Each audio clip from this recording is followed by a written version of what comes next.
Smile. So you're smizing. Smile. Okay. And then you gotta get the. No, I look like I need to take a poop or something.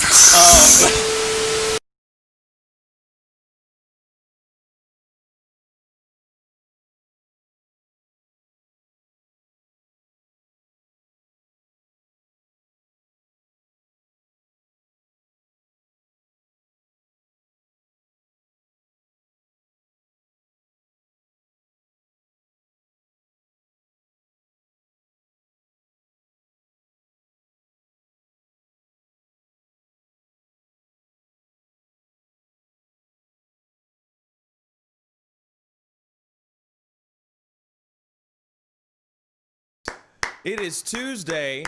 Okay, it looks like our internet is back up to snuff. I don't know what's going on. You know what my theory is, y'all? You know what my theory is? I literally think that it is all the kids virtual learning right now as we speak, dealing with school, doing the Zooms, doing all that mess, and it's just messing up the feed. It's messing up the internet, and it's really, really annoying. I hate it more than anything in the world. I'm happy that the kids are going to school, virtual learning, so that they don't get sick and all. But this is the downfall of it. This is the moment that really, really sucks. It is crazy. Man.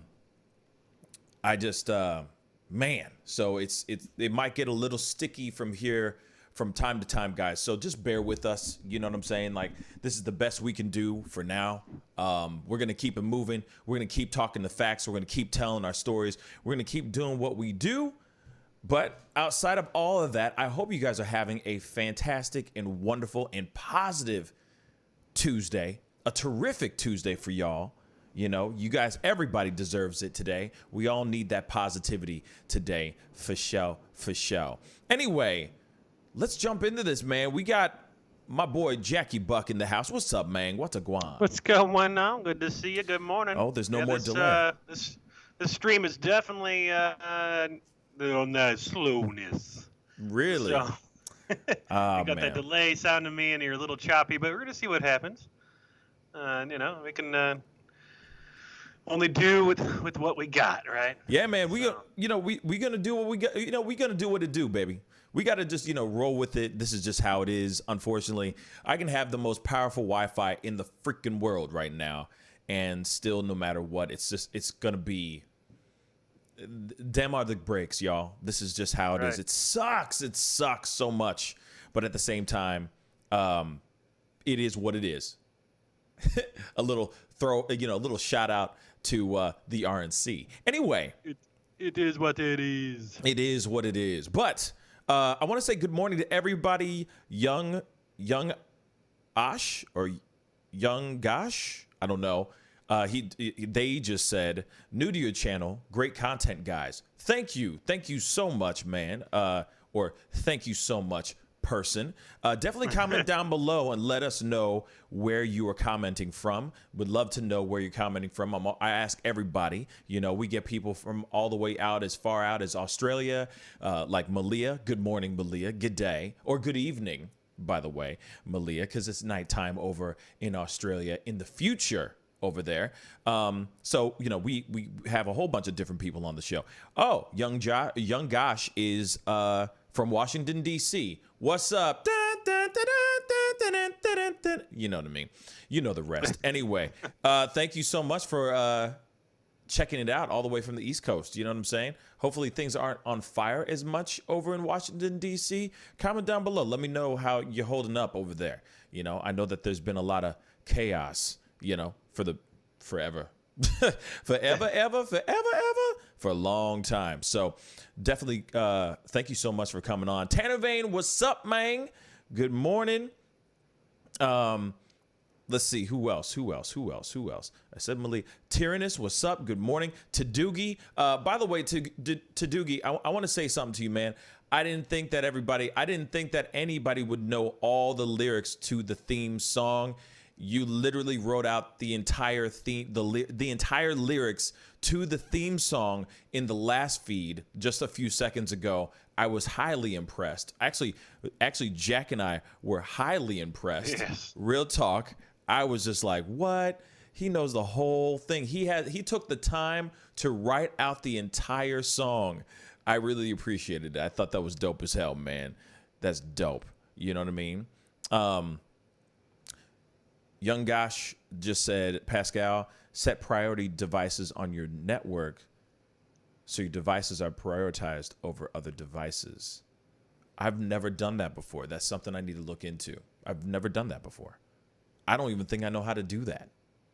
Do you know how to do that, Jack? You gotta Google that. Yeah, I'm gonna have to Google. You gotta find your router, and then you gotta Google the settings and things like that. It's pretty amazing things that you can do on a network device that people like just have no clue, like really what they even do. So right. I mean, I just learned like last year. I mean, I know this is not new, but I just learned last year that you can actually have like an actual hard drive hub attached to your router, so that anytime you have like photos, videos, that kind of thing that you just want to save into, like, you can basically turn your Wi-Fi into your own personal cloud. And I was like, bruh, my mind was blown when I heard about that. I was like, that's actually genius. Because think about it, all the time you're doing all these things, you're working, blah blah blah, you're shooting all this stuff, you know, like where you take all these ridiculous photos all the time, and sometimes you got to delete things, and sometimes you want to save things. You can literally send it to your own cloud, like your own home cloud. Your home could be your cloud. It's insane. I know I probably sound geriatric as F, but I'm just saying I learned about it just recently, and I'm like, wow, that's really cool stuff, man. I don't have time to do that kind of stuff, but I thought it was cool. What's up? Did you hear you can send a letter over the internet? I just learned about this newfangled thing that where you scan it and it goes like a page a minute, and then it goes through like a phone line, and then it prints out on the other end. It's like magic. I think it's called a facsimile or something like that. A facsimile? A facsimile? I don't know what it is. You know, wrong accent on the wrong syllable, something like that. That's right. Anyway, I just thought it was very, very cool. And, you know, I'm not that kind of guy that's super heavily tech savvy. So I'm not about to go and buy like a 5 terabyte hard drive to lock in, you know, to link into my router. I just won't do that. You know, but that's just me. I digress. We got a lot of things to talk about, y'all. You know, but before we do that, Jack was just saying that he's tired. He's sore. Why you sore, man? Why you sore? Why you say so damn sore, bruh? Man, you know, sometimes when you start lifting things and having to carry them the distance, and you haven't used certain muscles in your body, maybe ever, like, because there's so many like small strands of muscle, especially like around like your rib cage and like connecting to your lower back and stuff. Yeah. That, you know, if you twist those one way or the other, that you're not used to doing, you feel it the next day, and that's what I'm feeling today. Man, I was lifting a ladder yesterday, and had to carry it a little bit and set it up, and it was just one of those things. When I'm walking up a hill carrying a ladder, straight up and down, it's like, just I feel a little sore. Yeah, but yeah, as Tyrannus says, it's called age. Yes. When I was a young buck, as they say. Yes. I was in much more conditioned shape, and that probably wouldn't have been an issue. But now that I, struggle to drink enough water in the day, it's like. Oh my God. Yeah. You know. Yeah. Well, especially when when you become a man of a certain age, it's hard to find time to do anything, especially when you're so busy going, okay, kids, money. You know what I'm saying? But at the same time, it's like, well, it is what it is. Gecko said, Pascal, you sound a little nasally today. Hope it's not the Rona. No, it's not the Rona. Don't worry about it. It's just called waking up and getting everything out of my system. You feel me? That's all it is. Tanove said all my important documents backed up across various clouds and hard drives. That's hardcore, man. That's freaking hardcore. Let me tell you. You know what I'm saying? But What if the cloud goes down? Oh, no. see what I'm saying? Then it's like, what do you do? No, but then you have the hard drives. Oh, that's true. See, Tanny Vane is very, very smart about that Got stuff. to back I'm up just the saying. backup. You got to back up the backup of the backup. You see what I'm saying? You can't just rely on one backup. You got to at least have 4. Be prepared. Yes. That's what I'm saying. Just be prepared. To Doogie, thank you for loving the intro so much. I really appreciate it. You know, I'm quite partial to it myself. Obviously, if we play it every damn show, you know what I'm saying. Just saying. We should go back and find the time when Tom sang it. We do. When we get time sometime. You know, when we got some time. That's a long time ago now. Yeah, That's it was. many shows ago. It's like 9 months ago. Yeah, it's a long time ago. That's a whole other Charles Dickens story, my brother. Anyway, we got to jump into the conversations. We got to go into all this stuff. We got to jump into one of our top stories today. This is something I found very, very interesting. And of course, we will be jumping into some updates about Jacob Blake. There's also another angle. By the way, of the actual incident that happened Sunday afternoon or Sunday early evening, right before, and it actually shows before he walks around the car, which I find very exciting and very intriguing. So we're going to look at that too, live on the show today. There is some updates about Jacob Blake, which we'll talk about here in a little bit. But before we jump into all of that, Jerry Falwell is going to be resigning after. This is some weird stuff. Jack, come on, man. Tell me the story, because this is weird. What's up with this, man? So it looks like he agreed to resign, but then he withdrew his resignation as of right now. So they're still in talks with everything. But okay, so Jerry Falwell Jr. is the president of a very Christian school, Liberty University.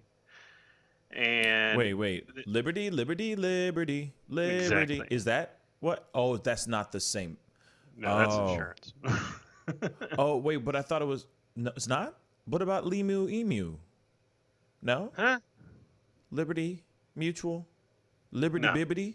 I don't think they're all connected. I think this is just I'm playing, man. Come on now. I just figured that they were. Just stop. just laugh and get it over with. Come on. See, that was my dad joke for the month. See what I'm saying? Cha-ching. Done. Okay, continue. Sorry. Yeah. So, I don't know.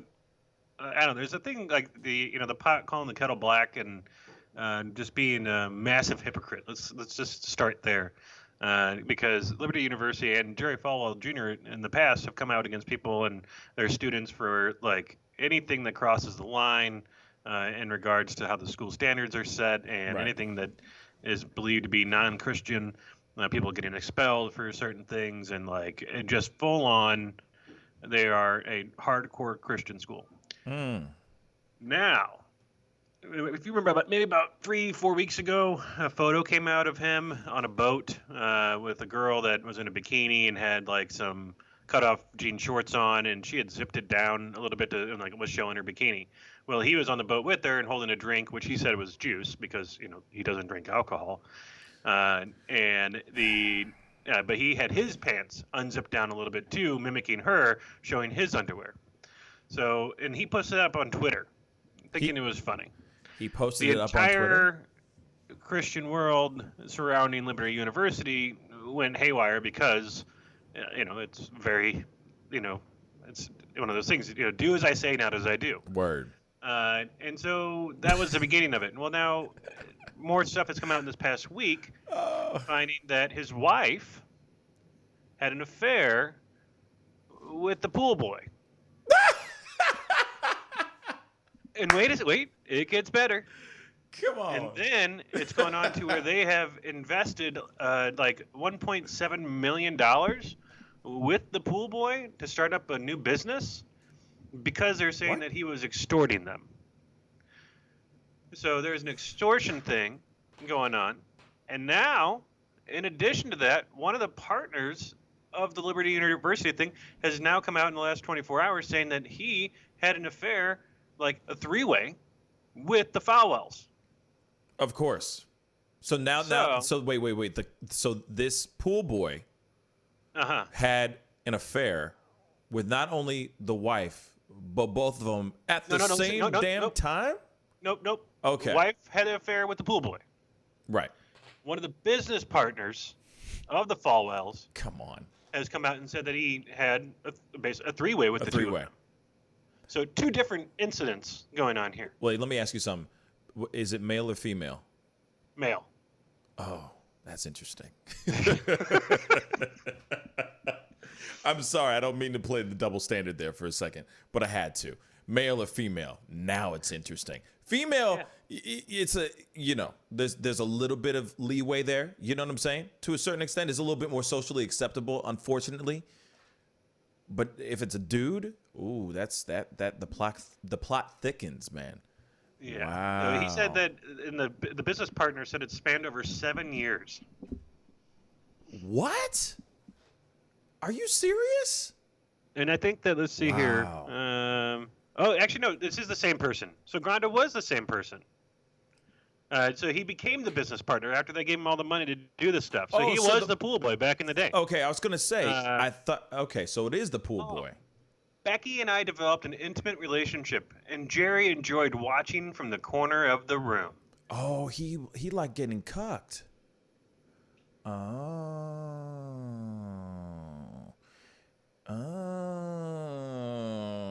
That is messed up. Yeah. And also we got to remember though too, isn't he like some sort of evangelical preacher? Yeah. As well, like because there's a lot of people who might not know who Jerry Falwell is. You know what I'm saying? They might go, "Who is this guy?" You know what I'm saying? But he's basically like he's not Joel Osteen, but he's like a Joel Osteen. Mm-hmm. You know, he preaches the word. Of course, he's the head of this university, Liberty, hibbity bibbity, bruh, that's insane. That's insane. Yeah. But then so after all these scandals, he put out a letter of resignation, and then he rescinded that resignation, right? He was in talks with the school. The school said that he has agreed to resign, but now he's saying that he has not resigned and that he's being put on indefinite leave. Wow. What's that movie? What's that TV show? I'm trying to look it up right now. Sorry. I mean, this is just one of those situations that, it's like the church saying that they condemn all these certain things, and then all of a sudden they come back and it's like, oh yeah, but we don't condemn the people that were doing it inside the church. Yeah, but why does this feel like an episode? Because I was just looking it up. Why does this feel like an episode of the righteous gemstones? It's like a show. Yes. It's a show on HBO about an evangelical family, and what's funny is all the scandalous stuff that goes on behind closed doors and all that stuff. But this is that's crazy, man. So it is confirmed that the affair was actually going down. But then this all started. It seems like. So this all started. Hold on. So this all started because he took a photo with a girl in a bikini and some Daisy Dukes that were rolled down. He was holding a drink, some juice. He did the same thing, mimicking her, and his dumb ass decided to post that on the nets, on the twits. Okay. Yep. And then he's just been kind of in the news for the last few weeks, and I think that the spotlight's been more on him. And then his whole situation with Granda, whatever the guy's last name is been blowing up more. So the pool boy blackmailed the Falwells so that he could start his own business with the Falwells. With them. Yeah. And then, how did this get exposed? That's what I'd like to know. How did this get exposed? Because this is wild to me, bruh. That's wild. I'm sorry. That is hilarious. That is hilarious, man. You can't even see. You would write this. This is in TV shows. This is real. But this is funny how it's real life. That's hilarious. I think it was because the other guy was asking maybe for more money or something, and so Falwell came out and said he wasn't going to be extorted. Finally, after enough times, he was like, you know, I'm done. Bruh, I'm done. You know what I'm saying? I'm done signing all these checks. F it. This is what's going down, guys. I have sinned. I have sinned, y'all. I have sinned. That's literally what he's trying to say right now. Please so forgive said, me. On Sunday, he spoke out and he did, like an extraordinary statement to deny that he and his wife had together been sexually involved with a pool attendant they befriended in Miami. He described the claim as an extortion plot of increasingly threatening behavior. And that pool attendant, Giancarlo Granda, has told a different story. And he says he has text messages, phone calls, and photos to back him up. He got receipts. Yeah. Monday evening, Falwell was at first denying and then confirming that he had resigned as president and chancellor of Liberty University. The school he has run since his dad, the pastor Jerry Falwell Sr., died in 2007. The elder Falwell founded Liberty in 1971. Falwell Jr. has been on indefinite leave of absence from Liberty since earlier this month after he posted photos of social media showing him with his arm around his wife's assistant and his pants undone, like kind of mimicking what the girl was doing. And then this week, the alleged affair broke open. So Granda detailed how he developed an intimate relationship with Falwell's wife, Becky Falwell, stretching from 2012 to 2018, with Jerry as an audience. Yeah. That's weird. He was first 20 when he met them, and Jerry was 49 and Becky was 45. Now that he's 29, he said he would meet up with the Falwells multiple times per year at hotels in Miami and New York, as well as their home in Virginia. And there was an interview with Granda that was published on Monday, and the Falwells knew it was coming, and that's why Jerry on Sunday gave a dueling account. So, during a vacation over 8 years ago, Becky and I met an ambitious young man who was working at our hotel and was saving up his money to go to school. My family members eventually made an investment in a local property, included him in the deal because he could play an active role in managing it, and became close with him and his family. Shortly thereafter, Becky had an inappropriate personal relationship with this person. So, yeah. So here's the thing. It's like, how is it inappropriate if he okayed it? If he's sitting there just, sitting back cross-legged with his cocktail. Or he's his, like, oh, it was or his juice. Or his juice. And just sitting there going, yes. Just, yes. Oh, this is so inappropriate. This is so inappropriate. This is all for the Lord, though. Just move the light over a little bit. Yes, counterclockwise, honey. Counterclockwise. Yes. You know what I'm saying? That just doesn't make any sense. That wasn't Yogi Fish just said an entanglement. Yes. That's an entanglement. He's just like, yes, of the power of Christ. This entanglement is a holy matrimony of just all types of, you know what I'm saying? It's like, what the hell? What the hell? See, this is the thing. This is the type of hypocrisy. This is the type of double standard BS that's out there that people are sitting there going, oh, yes, let me invest all my monies to somebody who preaches the word when they're doing all kinds of nasty, dirty behind closed doors. Or actually, let me take that back. Let me rewind that. It's not nasty, dirty if it's a consensual thing between them. You know what I'm saying? If that's what gets them off, if that's what they're into, then that's what they're into. Is behind closed doors. It's their prerogative. But when you start preaching the word and you're saying it's, a man and a woman and that's it. Between a man and a woman, not a man and a woman and another man. Not a man and a woman and the other man's in the corner jerking it whilst the other people are getting and having fun doing swing around Funtown at the bedroom. See what I'm saying? Then you go, oh, it's wrong. It's terrible. Give me some money because I live a righteous life. And then this stuff gets exposed. That's wrong. Whatever you do behind closed doors, if that's what you get, if that gets you going, if that adds some, put some ice cubes in your cocktail, hey, whatever. You know what I mean? That's on you. Whatever the understanding and the agreement is between you guys as lovers, you guys as whatevers, that's on y'all. But when you start preaching something else out there and you're doing the exact opposite in your own lifestyle, that ain't right. Right. That clearly is not right.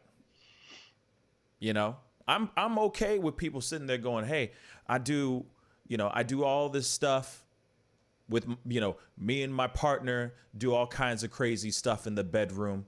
Fine. One, you don't have to tell me that, but thank you, I guess. Mm-hmm. TMI. But at the same time, it's like, that's between you guys. If that's an understanding, that's fine. But don't go act holier than thou, running around, pulling out all this BS, getting other people in trouble for their sexual activities or their kinky tastes, their fetishes. If you got fetishes that you practice on the weekend, that's hypocritical as hell. So, I'm wondering what's going to happen to, well, obviously, if he is indefinitely, I guess, what is it? He's on probation? On indefinite leave. On indefinite leave. If he's on indefinite leave, they're going to try to find a way to let him step down in a most proper as they can way. Or they're going to wait till this wave of media and all the eyes looking at him, and then they're going to probably have him resign. But as far as his followings, as far as his church, as far as what he has built, I know for a fact that those people are going to give him another chance. You want to know why? You want to know why, Jack? I guess so. Because he's literally just going to go up on that podium. He's going to go up to his stage in front of his congregation of people. And all he's going to go and do is say, I have sinned. I have sinned. I am a phony. Please, God, forgive me. And everyone's going to forgive him, and they're going to give him a bunch of money, and it's going to be fine. He's not a preacher. His dad was. His dad was, but I thought he was... No, he's a lawyer, real estate developer, and it was a university administrator. Why do I keep thinking he's like a preacher or something like that? Because his dad was. But that's what it is. So that's what it is. I'm getting those two guys mixed up. But you know what? He's going to be okay. Do you know how much money he's worth? He's fine. Guess how much he's worth. I don't care. No. Millions. I don't know. 100 million. I just said 100 million. Bang. Yeah. Wow. That's what's up. Yeah. His salary for running like everything was $1 million a year. Oh, okay. So I mean, I think he's going to be okay. Maybe that's why he's a preacher. I mean, maybe that's why he's not a preacher, is because of his lifestyle. It's because of what he likes. Yeah. Now let me ask you something, guys. This goes out to everybody. Especially to the fellas. I'm sorry for the fellas and the fellas. But this also goes out to the girls, too, to the ladies. Random question. Would that be considered gay? Being into seeing your wife, girlfriend, whatever, receiving attention from another man in the bedroom while you watch? Just out of curiosity. Comment down below. I'd love to know. Is that considered a little, or no? What do you think, Jack? It's definitely interesting. It's not something that I'd be into. But people got different strokes for different folks, and different type of understandings of entanglement. I mean, a lot of guys watch a guy-girl porn. True. And Because that's kind of like in life, yeah, guy-girl porn, but with your wife. think about it. It's like he's like, I have a real problem with you having an affair behind my back, but I don't have a problem with you having an affair in front of me. You can still get it in as long as I'm in the room. Because I want to see what's going on too. Just out of curiosity. Michael just said on Facebook, what's the difference between that and porn? And that's exactly what I'm trying to say. Like, that's what I'm actually trying to throw out. Like, is this, like, if you're watching, another man stoop your wife in the same room, and you're watching this, doesn't that if that's still considered straight? It's very weird. I'll just say that. I'll say that. I guess we got to find a viewer that does this so we can get a. I would love to get. Oh, see, that's the thing. Anybody out there with an alternative lifestyle or is in the middle of an entanglement, I would love to Skype call one of y'all and have a conversation. That would be amazing. I would kill for that. Just a guy on the phone in the corner be like, yeah, it's going on right now. Yeah. Faster. Okay, I'm sorry. Say my name. Show me some respect. What were you saying? I'm sorry. Put respect on my name while you put your back in. Faster. Call Will Smith. Faster. Like, you know what I'm saying? But anyway, no, Michael also said that's a trust issue only. And I agree. It's just very weird. Michelle Smale said on YouTube, she said, I think it falls onto Dom sub link because it's more about power and control than the guy in particular. Huh. She said she meant kink, not link. Okay. Oh, kink. Thank you. I'm now reading that. Sorry. Yes. I can see it. It's a fetish thing. I mean, but like I said, hey, whatever happens behind your own closed doors, I mean, it's on y'all. Enjoy yourselves. You know what I'm saying? As long as it's consensual, as long as it doesn't hurt nobody, unless you're into that, safety word is pineapples. Bring out the gimp. Yeah. I'm just saying, as long as whatever gets you going, whatever floats your boat, then God be with you. Apparently, Jerry Falwell will probably be doing that too. Just God, he's probably reading scripture whilst this is going on. You know what I'm saying? It's totally fine. Whatever gets you going. Power of Christ compels you. You know what I'm saying? Sorry. Compels. I'm sorry. I'm done. I'm sorry. It's just a funny story. I just didn't like when you hit me up this morning about it. I was like, man, we got to lead with that story. That's just hilarious. That's just hilarious. That's so stereotypical or so cliche. That's what I'm saying. It's so cliche of the girl, the wife stooping the pool boy, and then they've been stooping for 9 straight years. That's a whole lot of stooping. And that's a lot of time of Jerry Falwell being, that's me in the corner.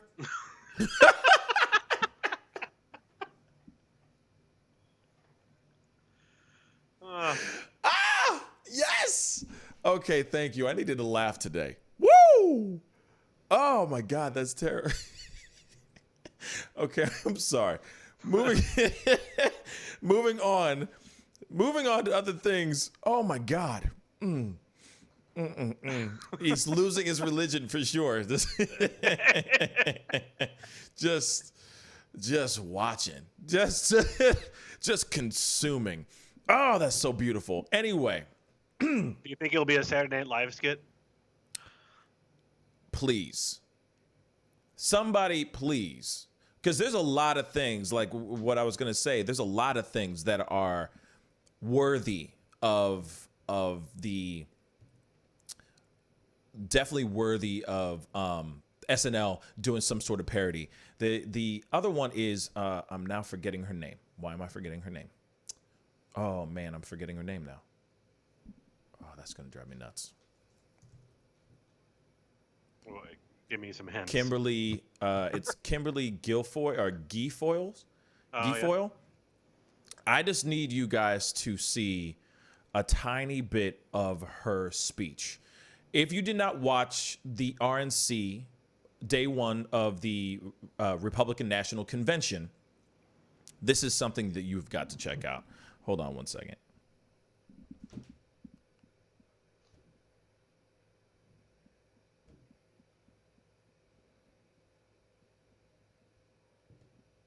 Now, I don't know what you guys saw, like as far as like, I don't know what you guys saw as far as the national convention last night. Day one started, and they kicked it off with a lot of things. There was a lot of interesting speeches last night. We talked about a little bit before last night's show. Before the actual convention started, we had a lot of conversation about what we were expecting, what we were going to see, what we thought we were going to see during this particular convention. And didn't know this was going to happen. Didn't know. And it's not even like a one specific moment that happened in this speech. It's like a whole speech. And it's not really about what she says. This Kimberly Guilfoyle or Guilfoyle, I don't know how to pronounce her last name. It's not about what she says. It's how she says it. Let's get it. And I'm just going to jump in right in the middle of the damn speech. Your destiny. Don't let the Democrats take you for granted. Don't let them step on you. Don't let them destroy your families, your lives, and your future. Don't let them kill future generations because they told you and brainwashed you and fed you lies that you weren't good enough. Okay. I think that's enough. I think that's good enough. Hey. Now, here's the thing. Did you see that? Yeah. Jack? It literally, the whole speech was like that. She was yelling at everybody? She was yelling the entire time. Now, here's the thing. I get it. I get it. You want to know why I get it, Jack? The reason why I get it is because I think that she was trying to approach it as if she was literally in front of millions of people or like thousands of people at this convention. You know, she was I think her action, the way she was surrounding her mind, like surrounding her head, was like in her mind, she was imagining being inside of an arena filled with thousands and thousands of people. So when she went up, she was like, that's the energy I'm going to give. I'm going to give it like they are literally in the arena with me. And that's the approach I'm going to do. But at the same time, that was hella extra. Hella extra. Hella extra. Pretty girl. Pretty woman. You know what I mean? Pretty woman. Yeah, pretty girl. You know what I mean? But it was so like she got drunk or something beforehand. Some people were saying she was on some cocaine. They're like, man, cocaine. And they said the same thing about Donald Trump Jr. But it's just very interesting that how they came in, you know, how she came in. She was the only one that came in with that kind of energy. Everybody else was just talking to the camera, you know? So I give her this. She stuck with her choice. She definitely stuck with her choice. And also, I'll tell you this too. If it was a choice that she did to get her name out there or get some attention, it most definitely did that. And also, I am waiting for SNL to do a parody of that for sure. They better do a parody of that one. Like, that was literally, as I'm watching it, I'm like, what is she doing? And I'm like, okay, I get it. After a few seconds, I'm like, oh, okay, I get it. But she's going really, really big. She's screaming at people. Interesting. There's no need for that. What do you think, Jack? I mean, I didn't watch it True. live, so like I don't know how long it went on, but like It was a good. and you got to bring the 7, energy 8. to rile up the crowd, and you can't fearmonger without being loud. Right. Like It was so crazy. That was so loud. And of course, and then the other thing is we could talk about the RNC for a little bit, the convention. The thing is that there were a lot of people that were like, oh yeah, she, the convention, last night, the convention, people were going, some people were going, the approach is not going to be fear mongering. The approach is not going to be talking about the Black Lives Matter movement. The approach is not going to be X, Y, and Z, but it was. It ended up being that. I was hoping that it wasn't going to be that. I was expecting it to be things of them talking about the positive. Of course, they did this too. I'm not saying that they didn't do this, but I was expecting it to be kind of the main theme. But it ended up being there was those things. They were putting out and touting this fear mongering rhetoric that was really ridiculous. Then whenever they brought in a black conservative or there was I'm now forgetting his name, Vernon Jones, who came out. He's a Democrat. Came out and he was just like, I'm not on the plantation, and I'm a free thinking black man, and we have free thinking black people and all that, and that's true. Not saying that it's not true. I just hate the phrase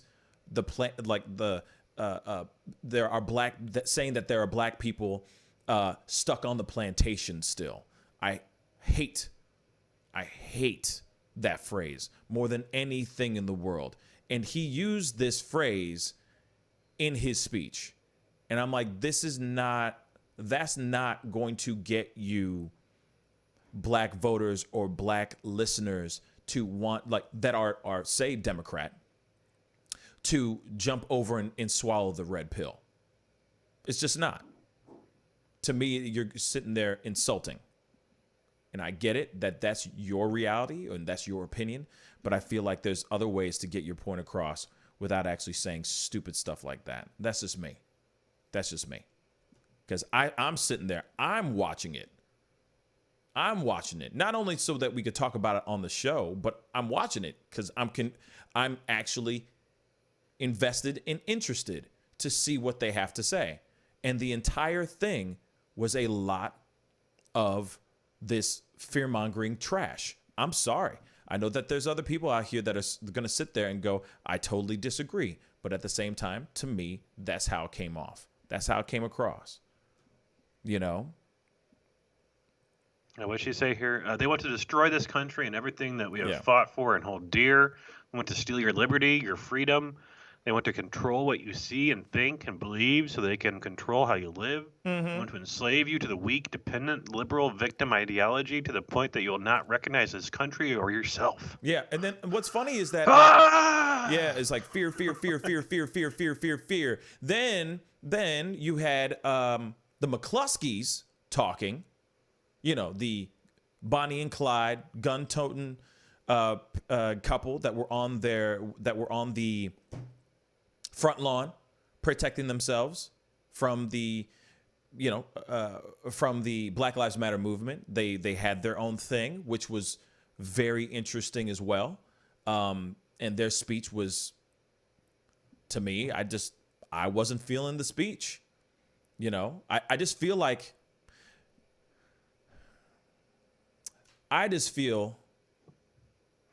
that they were riding on one specific ride. And that ride was, Trump is amazing. He's done amazing things for this country. Don't let these guys come in and destroy what Trump has done so far. And it's like, well, I'm waiting for I'm waiting because right now we are in some serious. We're not in good place. We're not in a good place right now. We're not in a good place right now as a country at all. So instead of them saying, because this is what drove me nuts, they were basically saying that if Biden comes in, or if you let the Democratic Party come in and take over, the country will be even more divided. And I'm like, where? How will they be more divided than this? Than where we are at right now? Then, Jim on Facebook said, what? It was a positive message. It was a positive message saying that Trump is amazing. That's where the positivity was. Of course, they put out some statistics, some facts and all that. But then at the same time, I'm like, they kept throwing out these other things of like, if you want this to happen, for a fact that, if this happens, then the world's over. And I'm expecting them to come up and just come in with the facts, man. Quit with all this like, oh, BLM or Antifa or any of this other stuff. Come up with other things to talk about. Aside from HBCUs, that what he's done for the HBCUs and stuff like that. I'm just saying that there's just more that I was expecting to hear. And of course, it's only been day one. There are 3 more days. So I'm interested, and I'm really intrigued to see what else they're going to say. But at the same time, I'm going to point this out too, because I'm not going to sit here and say anything bad, or like I'm not going to say bad on one side to not say that there's not bad on the other. The DNC was also throwing out fear mongering. They were also throwing out stuff like that. They're also saying if you let this president stay in office, the country will be divided. But both sides were basically saying the same damn thing, except one party is actually actively in office right now, and we are in the mucky muck right now. So I'm wanting to see what they have to say in regards to what they're going to do to change things for this country, instead of always just pointing the finger at somebody else and saying it's their fault. Coronavirus wasn't here when Biden was in office as vice president. It wasn't. The riots did not continue. Like when Michael Brown Jr., when that happened, the riots did not continue on for 80 some odd whatever months and months. I'm just throwing those things out. I'm just saying, those are truths. There were protests, there were riots during the Obama administration, but at the same time, it stopped. Didn't last for as long as it is right now. I'm just saying. I'm just throwing out the things that are actually true. Not just saying, oh, look, if you bring in Biden, everything's going to go to trash. We don't know that. Right now, we're in the trash.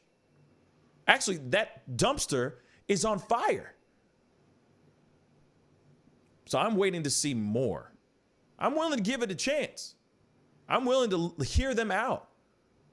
But I don't know about y'all. I'm frustrated. And I'm tired of hearing the blame game. The pointing the fingers and blame game. Talk about it. All right, these are the things that we've done. These are the things we're going to continue doing, instead of pulling out all this other stuff. That's just me. That's just me. What, you just want some facts? Facts. No, actually, no. We already heard a million facts. You know what I'm saying?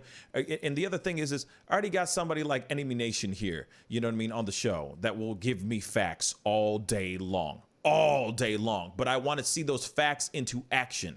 I want to see you see what I'm saying? We are going to do these things. This is what we're going to do, instead of, oh, it's all their fault. Coronavirus is their fault. What? You see what I'm saying? The riots in the streets that are happening right now, their fault. It's not ours. Bring it together. Bring the country together. Find a way instead of divisive words and splitting and pointing the blame at somebody else. Take accountability for the things that you've done and tell us what you're going to do about it. That's it. So, and then, yes, Yogi Fish just said something. I was just about to say this, but, or talk about it. Democrats are letting the riots continue, not arresting people keeps things going. Now, the thing is that now, I mean, I'm not at these cities where the riots are going on. I'm not there. But my understanding is that there are protesters that are getting arrested. Maybe they're not arresting the entire gang of people, but at the same time,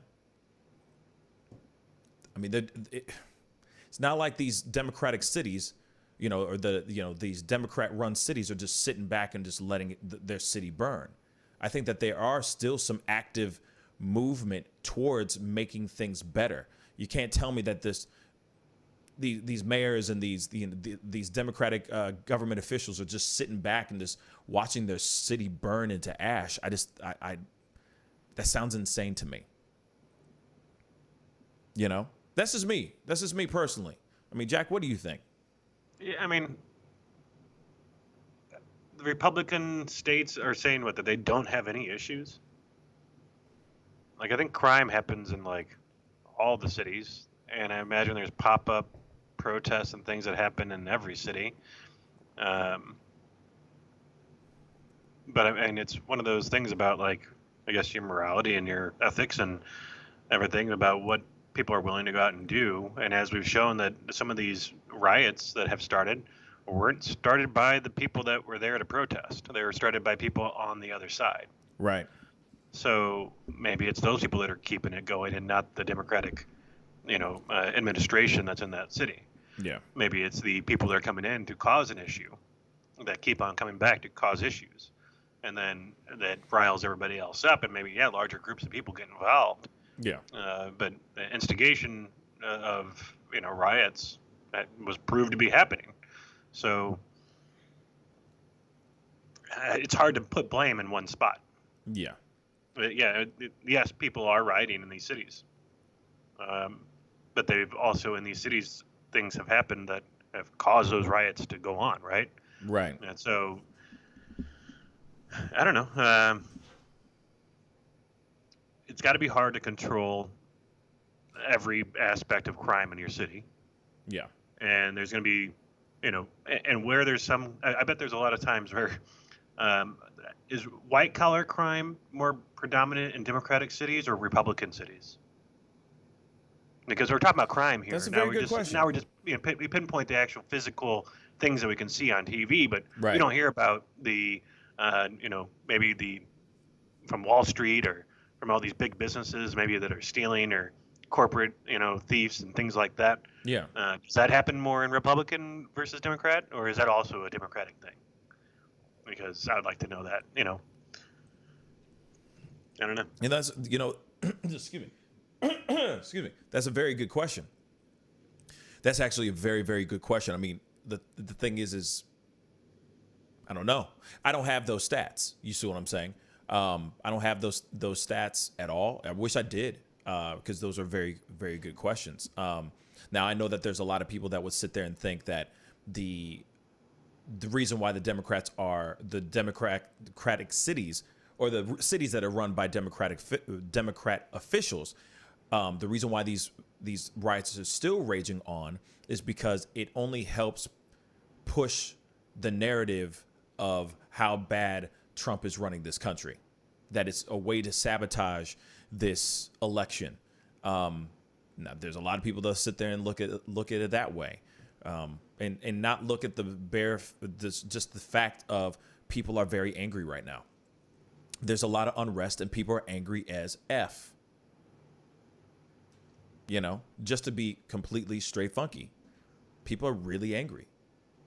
Whether it's Antifa, whether it's BLM, whether it's whatever, There are a lot of people out here that are very, very angry. And there has not been yet, as far as I know, unless I'm completely out of my mind, I have yet to see anybody try to sit down and figure some things out. Like, sit down. I know I say this a million times on the show, and I hate to be a broken record, but I'm going to be a broken record. I ain't never seen not nobody so far say, guys, let's sit down and have a powwow. Let's get the peace pipe, and let's sit around this campfire and let's talk it out. I have yet to see anybody do that. And you want to know the person that should be doing that, should be leading that discussion? I don't need to finish the sentence. We already know who it should be. Whether it is him in the office or somebody else, this is what needs to be done. But the riots still rage on. The protests still rage on. The craziness that's going on with everything is still going on. There's not somebody out there trying to calm the flames. It just keeps getting worse and worse, and that's sad. That's it. Yeah, it's almost like, we need a war to really, bring our country together. Yeah. Well, you know what? What's funny is you got the Proud Boys, for example. Michelle Smell just said, and Yogi Fish mentioned both of them. Both of them just mentioned it. Proud Boys in Portland are right wing and haven't been exactly saints. That's very true as well. They're causing a ruckus as well in areas. Antifa's not helping things either, because there still is Antifa. Let's be completely real. The BLM Marxist group, the yada yada yada. I get all that stuff. Those are all still around. These things are still happening. You know what I mean? Proud Boys fight, Antifa and Proud Boys fight each other, hiding behind social issues. That's true, Yogi Fish. We see these videos. We're seeing all these videos where they're literally having like mini civil wars, in the middle of the streets, just duking it out. Like they're the Jets and the Sharks up in this piece. Like it's West Side Story. You know what I'm saying? It's crazy. It's freaking nuts, and it's real.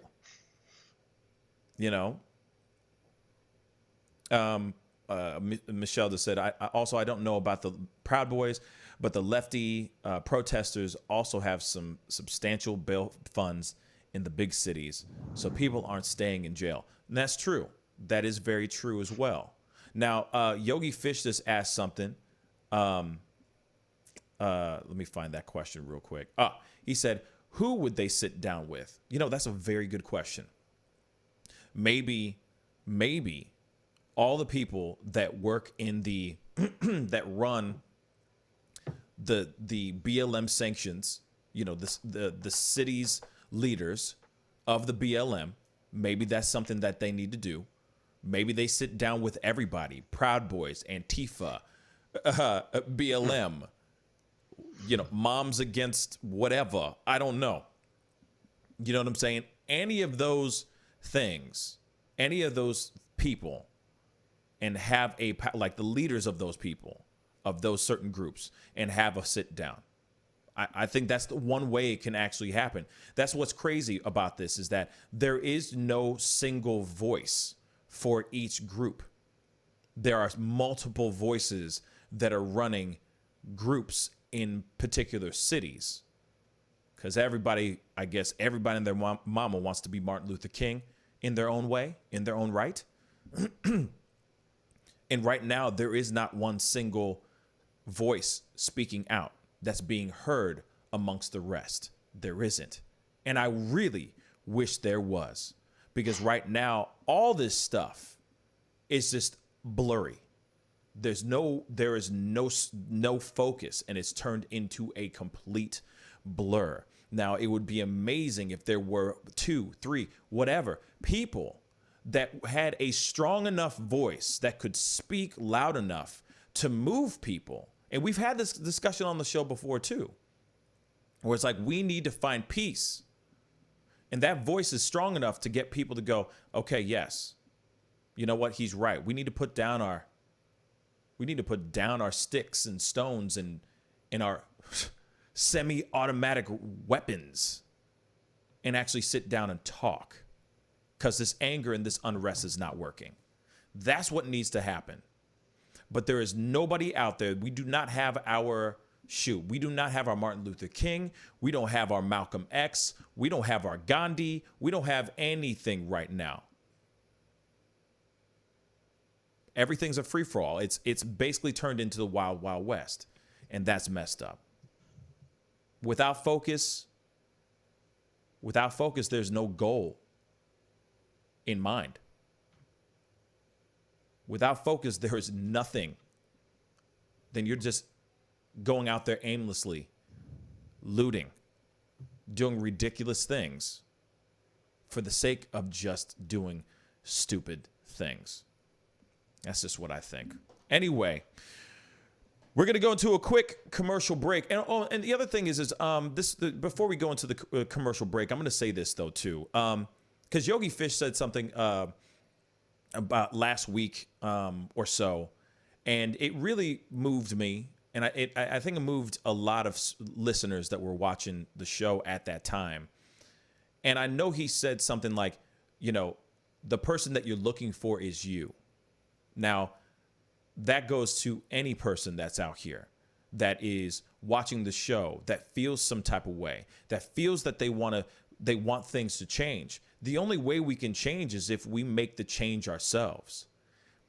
I feel like I try as much as I can to speak out on my own behalf by using this platform. Of course, I am not a world-renowned speaker, but there are some amazing world-renowned speakers out there that are not using their platform for the betterment of this country or the betterment of this world. And I really wish that somebody would be listening to this and would be able to send this to those people that are out there that are actually have a much louder voice than me. I would love to hear that. I would love that for them to go, you know what, he's right. I would hope, But so far, I have yet to see somebody who's actually stepping up and saying, all right, enough's enough. We need to talk about this stuff. We need to get down to brass tacks and figure this thing out. Because this stuff that's going on right now is not getting better. It's getting much worse, y'all. Do you realize that we had there was a video of a full dealership of used cars set on fire, y'all. On fire. That's insane. And that was Sunday night. And that's normal now. That's just a Sunday night, y'all. That shouldn't even be happening. The riots that are running around, like the looting, the video I showed you guys last night of the 10 dudes that were just in a makeup aisle it looked like a CVS, a convenience store. And they're just raiding the hell out of that thing, ripping things off the wall, taking everything out of off the shelves and everything. And the clerk is just holding the camera, just taping everything, laughing his ass off. This is the new norm. This is the new normal. The new normal. This is not how we should be doing this stuff. The guy was holding the camera, laughing, just completely desensitized from everything. Why? Because he's seeing it every single day everywhere else in the country. This is the kind of stuff that needs to stop.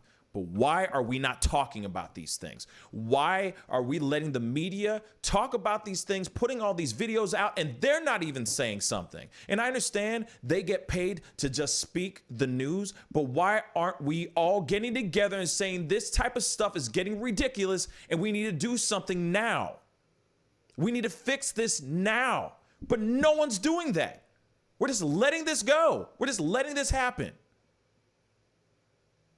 And we keep chanting, no justice, no peace. I get that. I get the part of no peace, but I thought no peace was going to be peaceful protesting, peaceful chanting. and demonstrating. Looting does not help the situation. Like I said, we are running around with no one leading.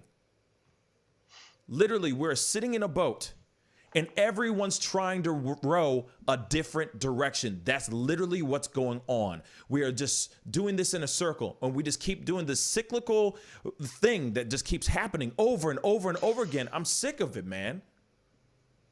I'm sick of it. That's why you're seeing on the RNC people talking about this stuff, being like, oh, look at that. They're coming into your suburbs. You got your Tucker Carlsons, and you got your, you got all these other guys. You got Trump. You got Trump Jr. talking all this rhetoric. Where is it on our side? We got Biden who just says, if you don't vote for me, you ain't black. What the heck is going on? We need some leaders, y'all. Where are our leaders at? Speak up. Sometimes, to be a real true leader and to really move people, it's to say things that people don't fully agree with until they see it actually happen. Sometimes you got to go against the grain, and nobody does it.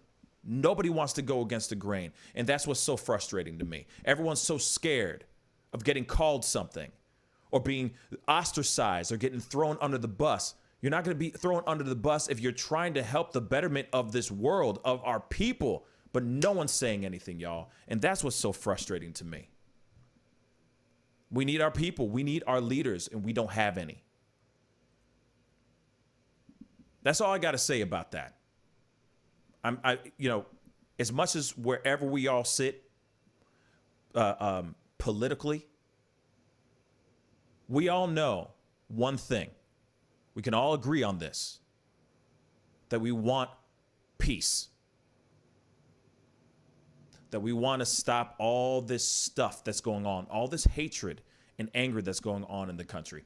And we need to find somebody or some people or something to unify us.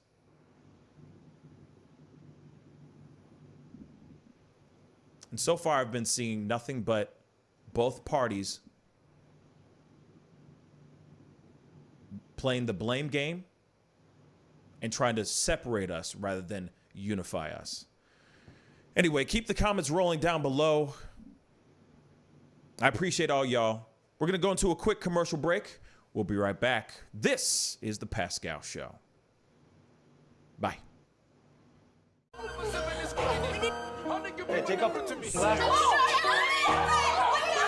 Ms. Feinberg, I'd really appreciate it if you would close your legs. Do you find it distracting? Power, respect. The festival is crazy in the streets. Deception, the fakers and leaks. Entertainers are trucking for tweakers and losing their circles and nothing unique.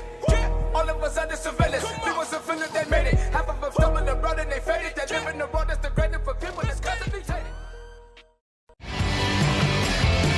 But you see how he makes these S's in his body right here? That's where he's hanging on, and then he's moving forward with the locomotion of his ribs. That is classic Missouri rat snake right there. So I'm gonna go ahead and grab him before he gets into a hole. Now, these snakes are not biters. They won't bite as long as you don't squeeze them. If you just stop them like this, it'll freeze them, and then you just gently pull them back. As long as you don't squeeze them, they won't bite.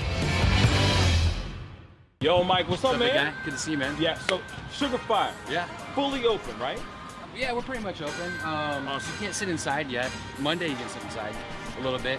We'll have 25% of the tables inside, and then we're letting it rip outside. So I know that there's a lot of people really concerned about staying safe and all that. No, so what are you guys doing in regards to that? Well, we have extra people to clean and rub everything down all the time. Everybody inside's wearing masks. And we have little stickers on the ground so everyone can stay 6 feet apart. Right on. The tables are all spaced out, inside and outside. Sugar Fire, open in full effect right now. They're staying healthy, they're staying clean. Go get you a rack of ribs. Sugar Fire, open right now. Thanks.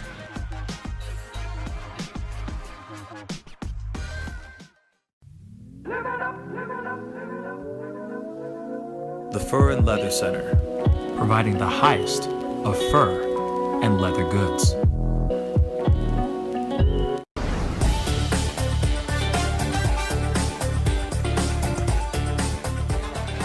I'm sorry, I can't make this interview boring because this man is too exciting as a host.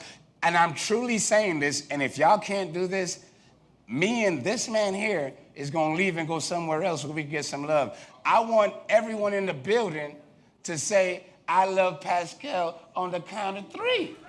1, 2, 3. Wow.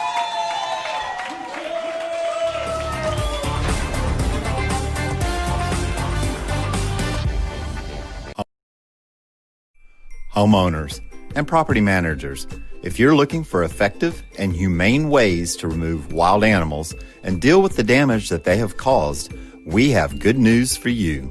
Introducing Wildlife Command Center, a professional nuisance wildlife management company specializing in providing animal removal for residential, industrial, and commercial clients. We are the only wildlife company that checks 70 different areas on a structure to determine the answers to the following questions. Exactly which animal are we dealing with? How is the animal getting inside the home? What kind of damage is the animal doing to the structure? Once we get the answers to all of these questions, we develop and write up an action plan to resolve the animal issue completely and provide a quote to implement that action plan. We perform a very in-depth 70-point wildlife inspection. From visually inspecting the highest point, the chimney, to physically crawling inside the attic space and looking for animals, chewed wires, fecal matter, chewed structural wood. We inspect everything. Our inspection process covers all of the following 70 points: animal-proof chimney cap, roof ridge vents, roof to soffit junctions, dormer fascia, attic gable vents, gutter lines, fascia trim, garage door, utility penetrations, water, gas, electric, and cable, bathroom vents, attic roof ridge vents, attic electrical, wiring, junctions, boxes, and lighting, concrete decks, additions, wooden crawl spaces, basement plumbing, penetrations, ceiling, floor, and wall. Wildlife Command Center's mission is to deliver the finest quality wildlife removal and pest control service that is safe for the environment. For more information, call us now.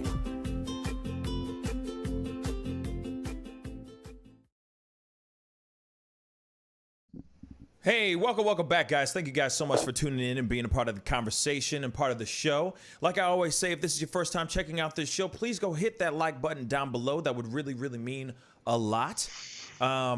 You know, if you haven't done it yet and this is the first time you watching this show as well, hit that subscribe button. That would really mean a lot. We do this show Monday through Friday, 9 a.m. Central Standard Time. And I also do a 7 p.m. show, 7 p.m. Central Standard Time, which I'll be on tonight at 7 p.m. as well. So I'm sure a lot of us will be talking about this stuff then as well. Yes, I will be watching the RNC, so I'm going to try to do as long as I can of a show before the RNC, before the convention actually starts popping off. But because I understand that Melania will be speaking tonight, and I don't want to miss that. I really don't want to miss that. I'm sorry. Not because I'm a fan. Not because I'm a fan. I just think it's going to be very interesting to hear the First Lady speak and see if she's going to plagiarize. No, I'm just totally kidding. No. But I digress. But I appreciate everybody hearing my rant there. I just think that we're just in a time where we need some things to change. And it's just the approach to things. And like I said, I've yet to see a leader out there that's willing to bring it together, and I'm waiting for that to actually happen, and Ducky Momo just said something which is very, very true. Very, very true. Biden plagiarized his own speech. Did you know that, Jack? What? How so? He had a speech from years ago when he was during the DNC during the time that Obama was running. And yeah, he basically took chunks of his So he speech. just used his old speech? And reused it. He just reworded a few things. Yes.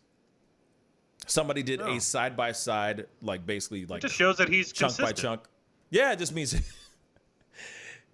he's consistent. Or his speechwriter is lazy as F. You can't plagiarize yourself. You're just reiterating your thoughts. Right. He plagiarized himself. I'm serious. It's hilarious to me. Oh, no, the internet. No. Come on, internet. Bounce back. But anyway, the internet's being a little funky, guys. I'm just giving you a heads up. But we got to jump into more of the other stories that we have. So we already went through the Jerry Falwell. We already went through the talking about a little bit of the RNC. There's a lot more we could talk about, but we can't go all the way in right now. So the other thing is that there is more news in regards to Jacob Blake. So did you send me that video? I did. Oh, you did. Thank you. Hold up.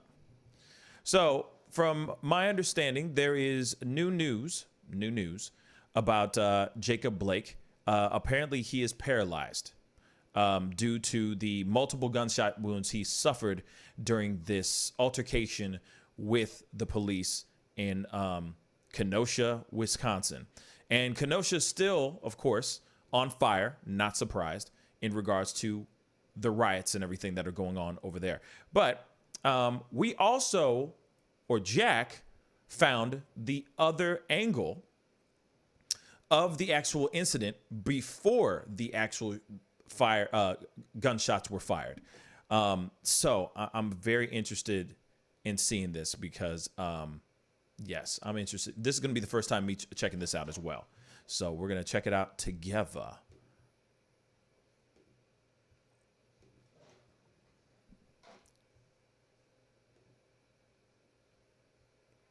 And actually, before I do that, I got to read this, though, too.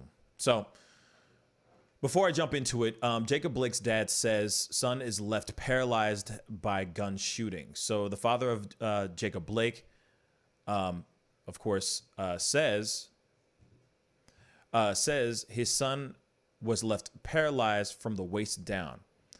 So, he told that his son was shot 8 times, actually, during the Sunday morning confrontation with the police, which was captured on a cell phone video and had led to 2 nights of unrest between Milwaukee and Chicago. So, in a city, of course, the city between Milwaukee and Chicago. So, of course, he's still in critical condition, of course. He said his son now has 8 holes in his body. And yes, is paralyzed from the waist down, but they do not know, the doctors do not know if the paralysis will be permanent. So hopefully, fingers crossed, he will be able to walk again. But he is right now, as we speak, paralyzed from the waist down.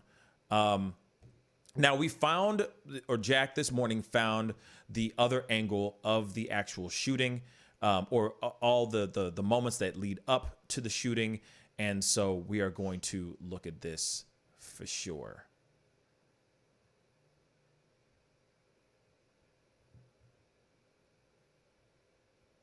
Okay. Are you sure you sent it to me, bro?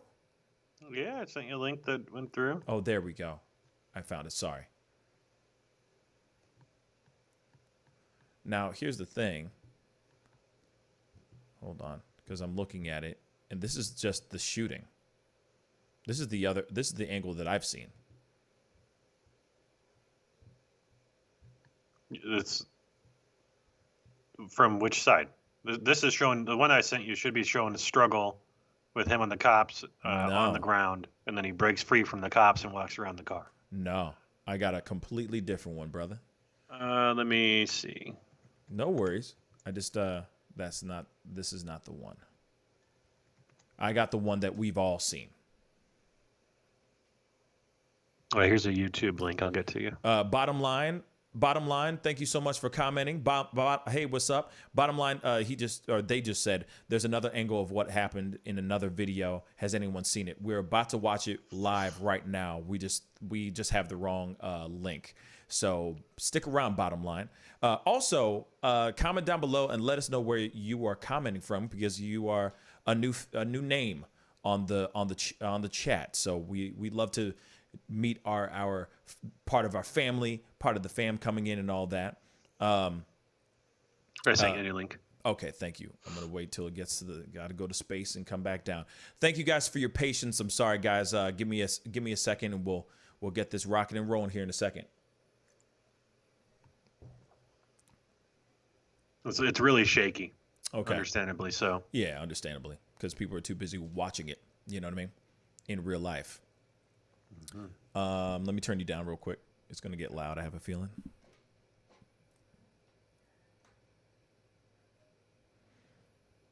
Okay, hold on. Okay.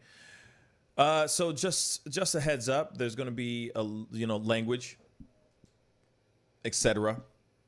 And I don't know how graphic this video is, so there's that as well. Okay, guys? So here we go.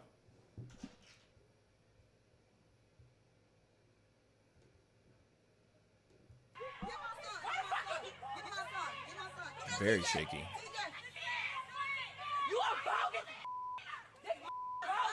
Oh, shoot.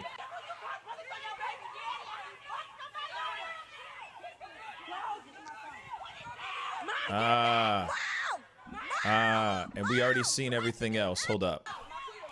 I'm going to play that one more time, guys.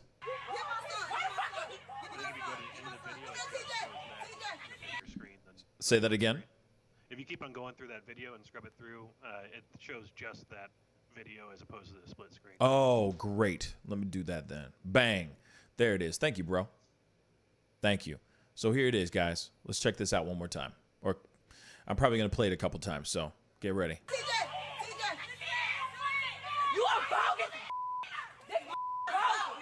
Yeah, that's definitely a struggle.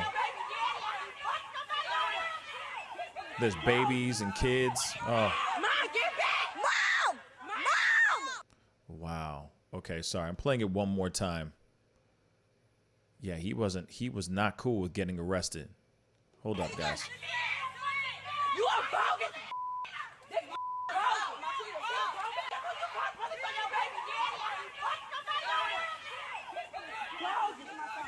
Yeah, there's definitely a struggle. And then he's like, F it, I'm getting in my car. Okay, that's enough. We already know the inevitable end to that. Thank you, Jack, for sending that. Thank you. So we now know that there was a struggle. We now know that there was a struggle. And he was resisting arrest like a mug. He was most definitely resisting arrest. Some bottom line just said someone said a cop got hit in the head with a brick. Oh, yeah. That's a completely different video in itself. And we'll talk about, we could talk about that for sure. Yeah, that's insane. That is definitely insane. But here it is, guys. Now we have the facts. Now we know what was going on. There was definitely a struggle. He was on his knees. They were about to put him down to arrest him. They were about to detain him, and he shrugged them off or fought. There was a little bit of a pushback there. He got up, he walked around the car, opened up his front door, his driver's side door, and got shot. So there it is. There was also a warrant out for his arrest already issued, which I talked about in my pop-up video. Like I said in the video, and Jack probably doesn't know this, but I had to redo. I watched it. Oh, okay. So I had to, and just for everybody else that knows, I had to redo the video, because I usually take out clips from the show and put it out by itself so that people can actually watch, and maybe it draws more people to tune into the live show. And what happened is, as soon as we got done with the show, there was more information about Jacob Blake, and there was a tiny bit more information about the actual event that happened Sunday early evening. So I had to do a whole I reshot a whole different video so that we can have that other information. So in that video, go check it out when you get a chance. But in that video, I talked about how that there was a warrant out issued for his arrest that was created and made in July 6th or 7th. And so he already had a warrant out for his arrest. So my assumption, because obviously we don't have everything except for now we have an added piece now of him struggling with the cops because they were trying to detain him. But there's another, my assumption is that they ran his plates.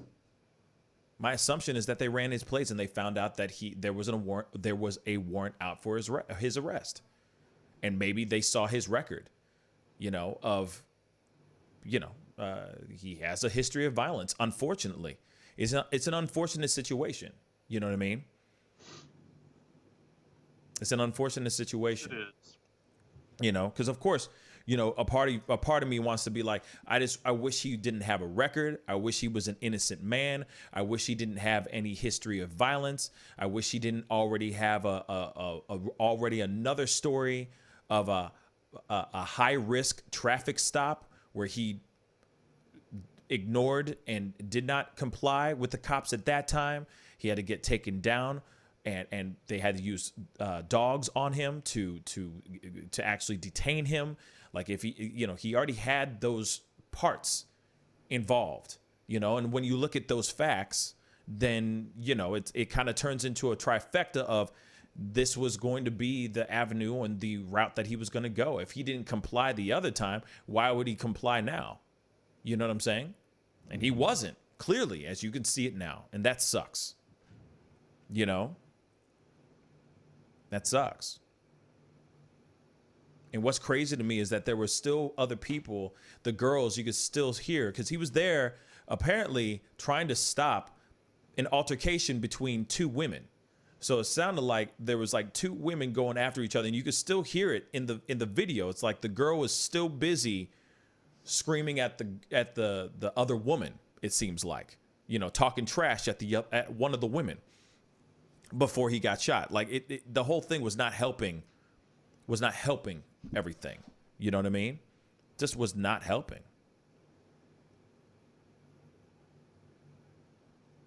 Tanner Vane just asked, was there a restraining order?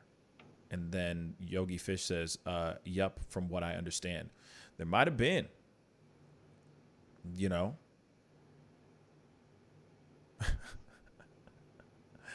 That's funny. Yeah. So that's the thing. And, here it is.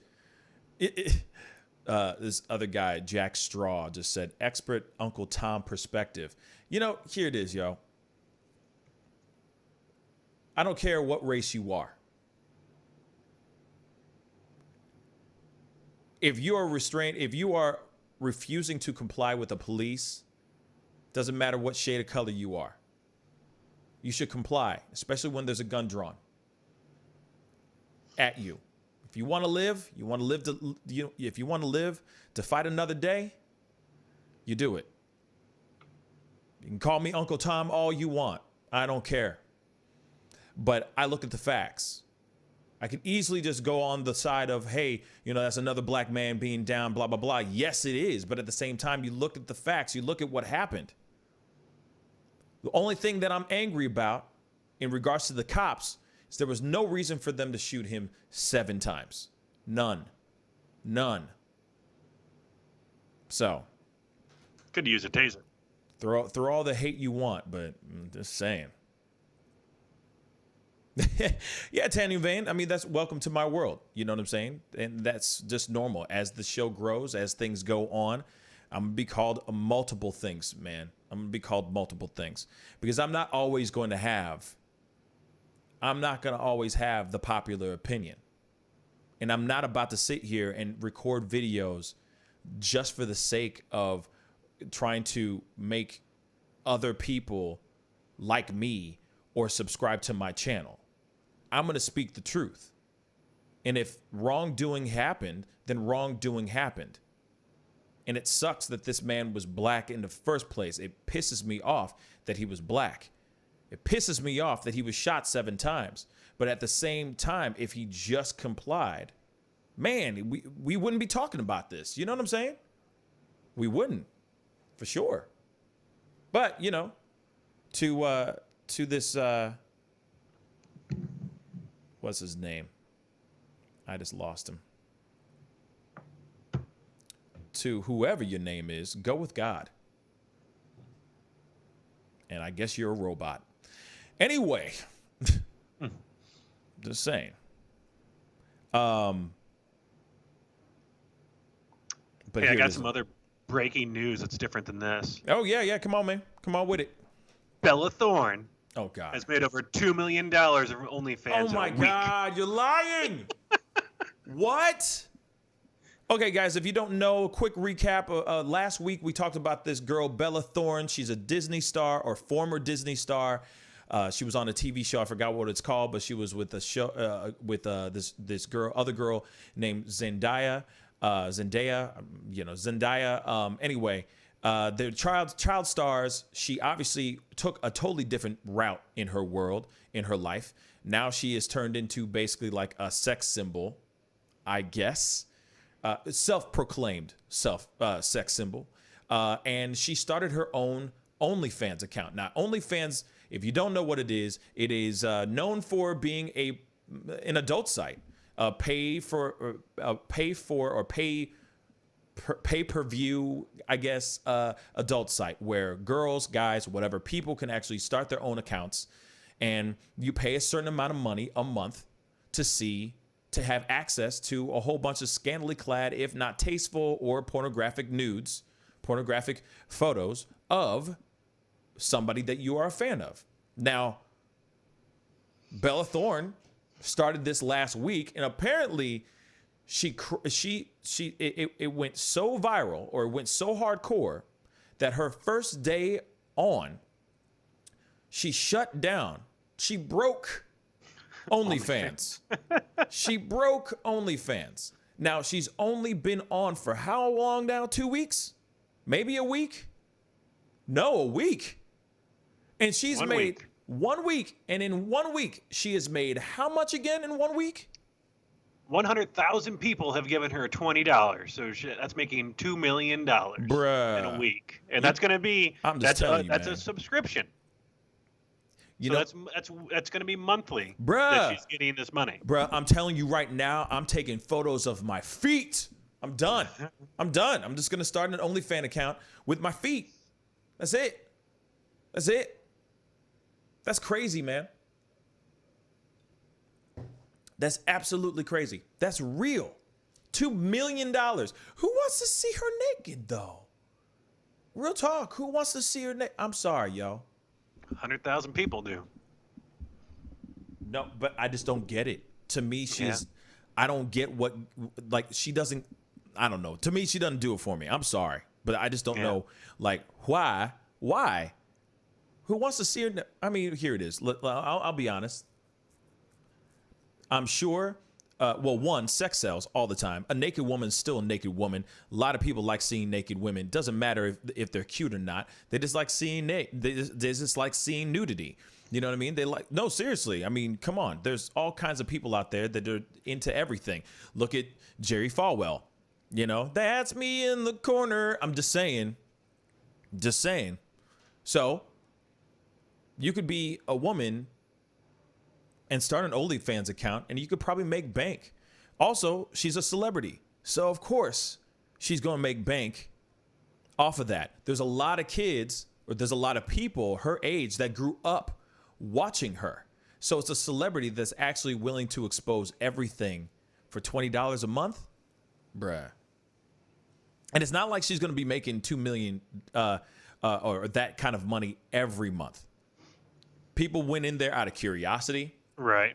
One, because people are weird and they just want to go, hey, you know what? It's just $20. Who cares? Then I get to see what she's doing on that site. And if I like it, maybe I'll stick around. If not, I pay for 1 month. Big deal. What's $20?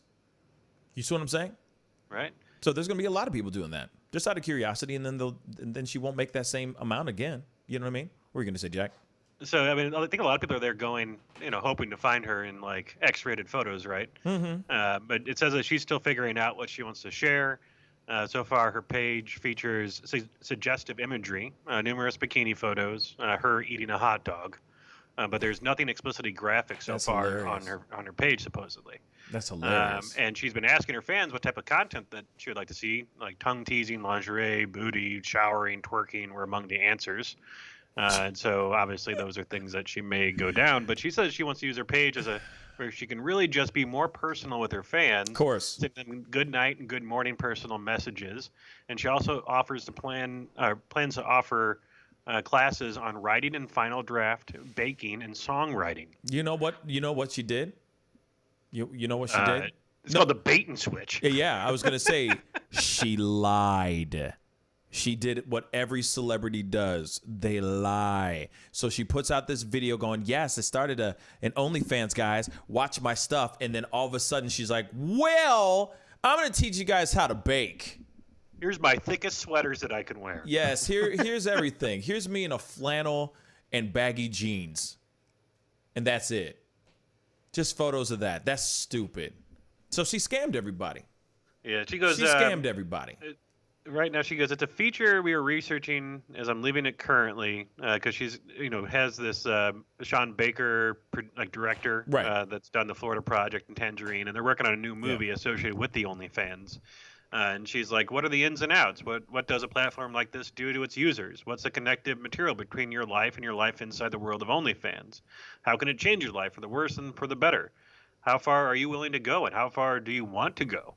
You can be me or this talented girl from Montana, and OnlyFans could change your life if you want it to, of course. So, yeah. Oh my God! $1 million in a week. Yogi Fish just tipped us $20. Thank you so much, Yogi. Hey, is that for you to go and sign up for her OnlyFans? Yeah, he just said he said, I'm a fan, but please no nudity, Pascal and Jack. Close your legs, Mrs. Feinberg. LOL, LOL. And he's talking about the commercial. He's talking about the scrutiny commercial that I have on the show during the commercial breaks. That's hilarious. You know what I'm saying? But here it is. That thing. Ducky Momo said she needs a sandwich. Facts. I'm just saying. There's just certain things, like, to me, she's just not, she just doesn't do it for me. Real talk. I don't get why people think she's fly. I don't get it. She just looks, I don't know. Though I guess the way she has perceived herself, the way she has put herself out there is just kind of nasty. That's just me. Just nasty. She just seems nasty. She seems like she should be doing, like, pornographic things. That's the persona she's put out there. But the thing is I myself, if I was somebody who was going to buy or get her thing, like get her membership and pay for a membership, I'd be pissed right now, yo. Because all you're doing is like, oh, I'm going to sign up and blah, blah, blah. I can't wait for all this stuff. And then because you're going, man, she's going to be doing this, and she's going to be eating hot dogs and everything. You know what I mean? Like eating phallic things, suggestive photos and everything. And then now she's sitting there going, oh, I'm actually doing a documentary about this site. And, I'm going to talk about baking and how to write scripts and all. What? Start a YouTube channel and call it a day. Damn. That's stupid. Just start a YouTube channel. Yeah. That's literally what you need to do. But you're going to have people go and buy membership. That's stupid. No, it's stupid. And then sending out goodbye and hello, good nights and hello messages, like video messages and stuff. No, that's stupid. I'm sorry.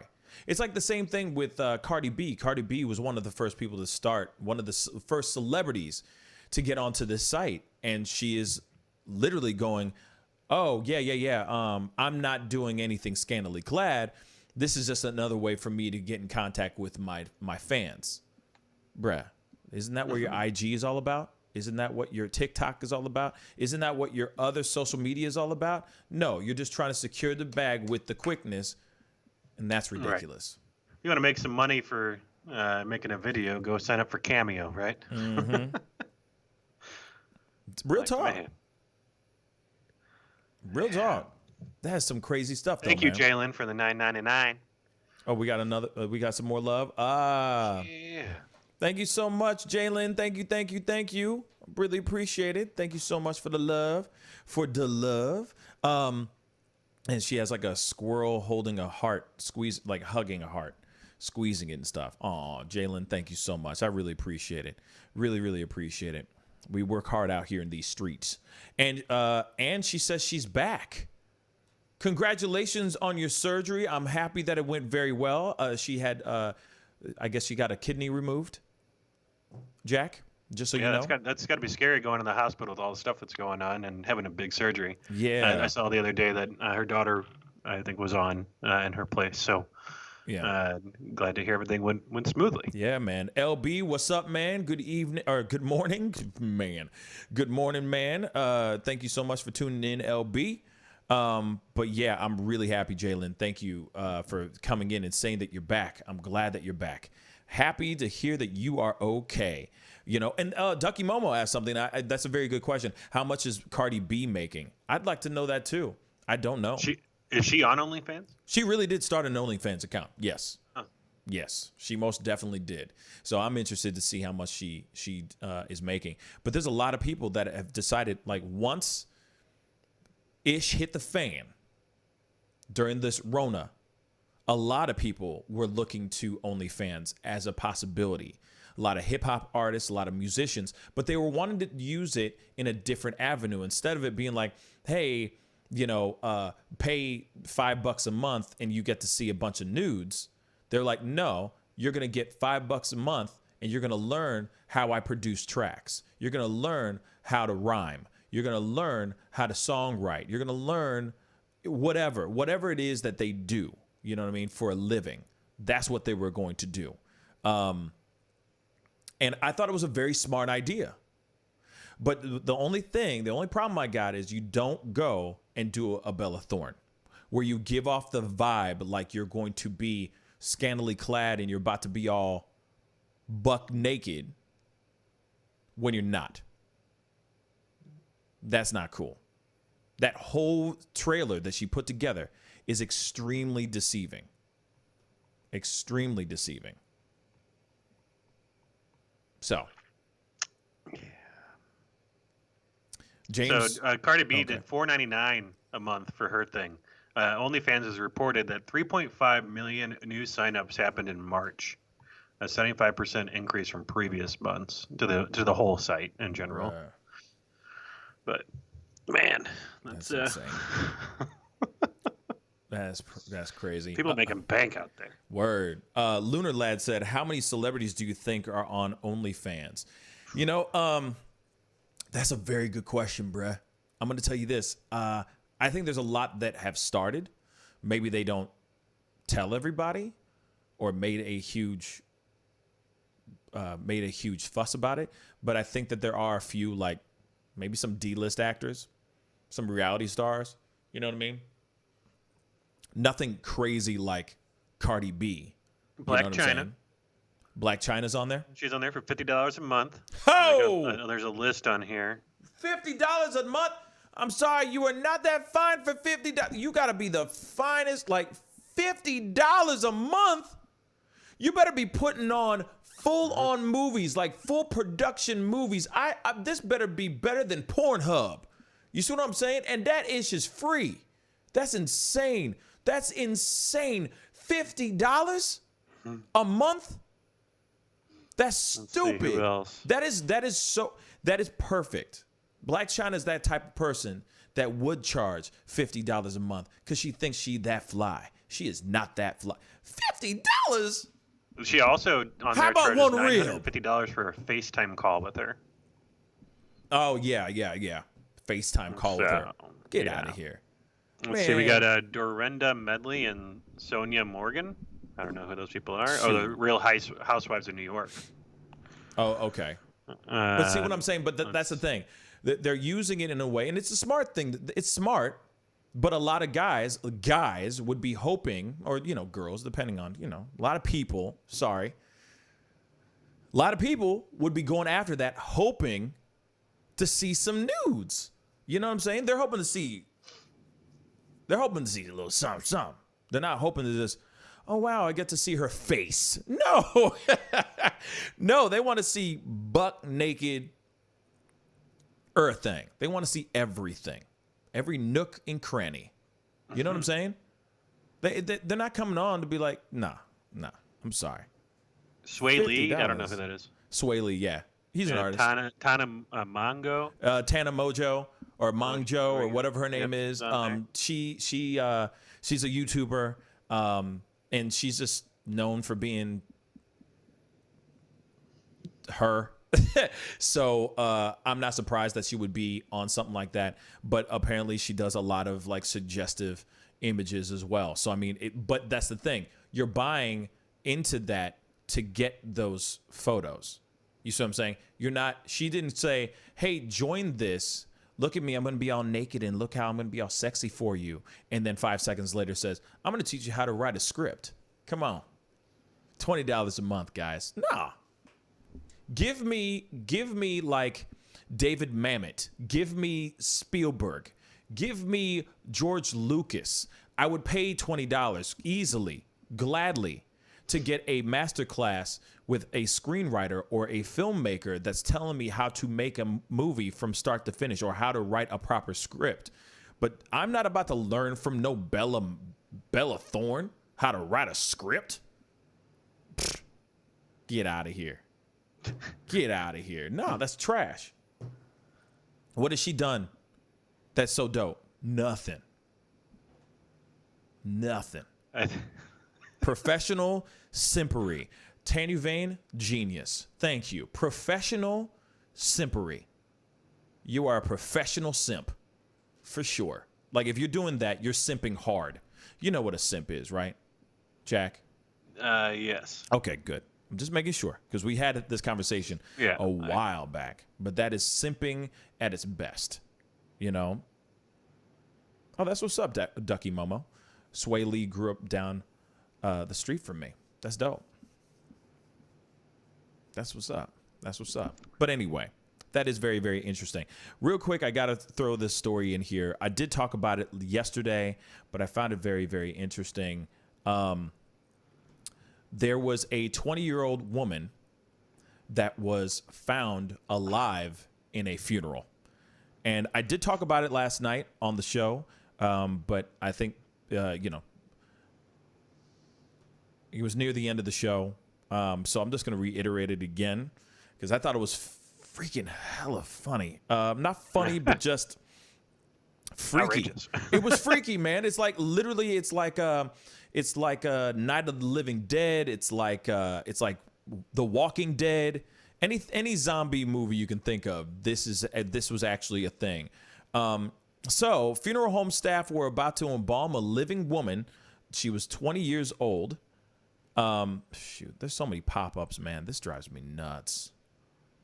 Oh, that's so annoying. Anyway, only to find that this woman was alive. So as this thing is losing its dang mind. Sorry, guys. Hold on.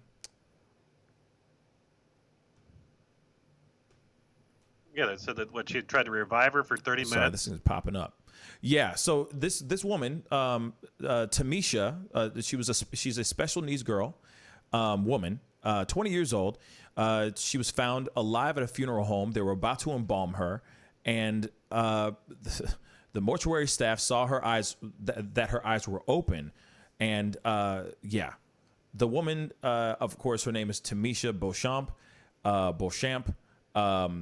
Is right now on a ventilator, clinging to her life in a Detroit hospital, but more than 24 hours after she was pronounced dead. So this is a very weird incident. They found her. They said there was no pulse. The EMTs came over. They tried to revive her. They did everything they could, all the standard procedures to revive her, and they said that she was pronounced dead. So as the EMTs are walking away, as the paramedics are leaving, about to get into their ambulance, into their ride, the cops say that they saw that this woman, that Tamisha, was still jerking and making movements. The EMT said, no, that's just the side effects of the medication that was given to her. So several hours later, she was sent to the funeral home. And as they are unzipping the body bag, her eyes were wide open. And they found her having a pulse, literally. So they say that there is no suspicion of foul play. They just think that it was the EMTs being very negligent and not properly checking in on her to make sure that she was okay. Apparently, they may have revived her, and she had a very faint heartbeat, and maybe they just didn't detect it. I mean, there's a lot of things you can speculate in regards to this situation, but yes, she was picked up. She was taken to a funeral home. They're about to embalm her. They open up, they unzip the body bag, and she's alive and kicking. Unbelievable. She must have been starving, by the way. She must have been starving her butt off. I'm telling you. Starving to death? Starving to death. But now she is clinging to life in a hospital right now as we speak. So whatever happened to her was really, really bad. And, I hope that she gets through this. I hope that she's going to be okay, because that's so terrible hearing something like that. And, and then also you can only imagine what the family's feeling, because they already went through, they're already starting to process the going through the grieving process. They are already getting mentally prepared for their daughter to not be here anymore, or their loved one not to be here anymore. And then suddenly out of nowhere, she's still alive. That's crazy. And Lunar, I would believe that the family must be ecstatic with that information. Real talk, and most definitely. And I said it last night, but I feel, I wanted to talk about it again. Most definitely, that family about to get paid.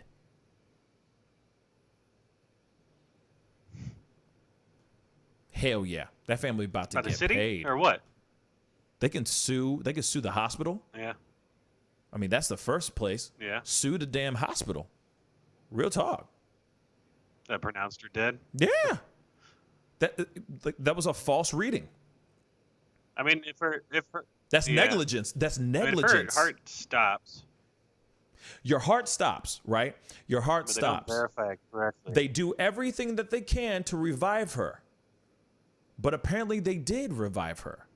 So whatever they did, it was an error in judgment. Seriously, they revived her. The cops literally said, yo. You know what I mean? Hey, yo, EMTs. Yo. That body moving, bruh. And they're like, oh, no, it's just the side effects. She's going to twitch and stuff. Let it be. Let it be. Come on now. Are you kidding me? Bruh. She was alive. So that's the EMT's fault. That's the hospital's fault. And I can see the family making the monies. Like, seriously, come on now. They're about to secure that bag. With multiple bags. It's not the family's fault. They were getting ready. And the other thing is they were really quick to take her to the funeral home. Within hours, she was already at the funeral home. That was hella fast. Isn't it usually like I thought that they would just do like a coroner thing or something like that. Doesn't it go to the coroner and the coroner like, or you know what I'm saying? To find out cause of death and all that. If there's a certain way it happens every single time, You know what I mean? That's so crazy. But they would sue the hell out of that hospital. That's why when I was reading this article before, all the statements were coming from, guess what? Their attorney, because they're ready to secure the bags. They're about to sue that hospital hard. That hospital's about to get hit hard. That's it. They're about to sue the hell out of that hospital. That's what you get. But then you also have to look at this, and we talked about it a little bit last night, but this is what you got to look at it as. You got EMTs that are probably working several hours. You know, a lot of them do 12-hour shifts, you know, which is insane. And you're out there. You're underpaid like a mug. You're doing all kinds of stuff. I mean, that error can happen. You know? That's why you look at somebody like that's why you also look at like places like surgeons in the ER, nurses in the ER. I'm surprised that there isn't more mistakes that happen due to sleep deprivation. Because, you know, you got a lot of nurses and everything working their tails off nonstop for 12 hours. Sometimes they'll do double shifts and stuff. It's insane. And you never hear any stories of negligence, like mistakes because of I was so tired and I didn't drink enough Red Bull, and you know what I mean. So I throw that as a possibility. I throw that as a possibility because I'm just giving those people the benefit, those EMTs, the benefit of the doubt. But at the same time, that was on them. They made that mistake. They said, she did. Bye. Nah. Girl was still alive, y'all. Yogi Fish said autopsies are only for questions about death, not done most of the time. Oh, I see what you're saying. Because I would have thought they would have been like, bloop, here you go. Check out cause of death. We'll see you later. You know what I mean? But that didn't happen. She went straight, several hours later, straight to the funeral home. That's insane. One of my daughters is an OR.